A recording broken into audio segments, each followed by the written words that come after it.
Pawan Kalyan is the first samurai of Andhra Pradesh and the tiger of martial arts.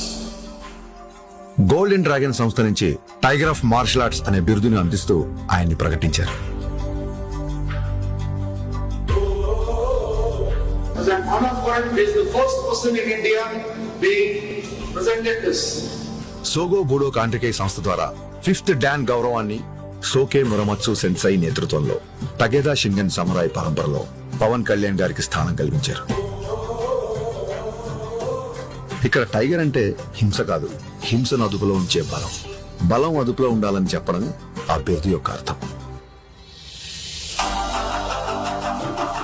Kalyan గారికి తెలుసు ఈ గౌరవం తన మార్షల్ ఆర్ట్స్ ప్రయాణంలో మరో కొత్త అధ్యాయం మాత్రమేనని.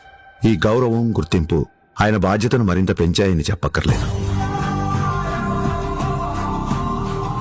తన నమ్మకం ఒక్కటే, ఓ దేశపు సంపద అంటే నదులు, ఖనిజాలు, అరణ్యాలు మాత్రమే కాదు, కళలతో, క్రమశిక్షణతో తయారయ్యే యువత. అటువంటి వారే వికసిత్ భారత నిర్మాణ రూపకర్తలు. దృఢమైన శరీరం, చురుగైన బుద్ధి, బలమైన వ్యక్తిత్వాల వైపు దేశ యువత నడిపించడమే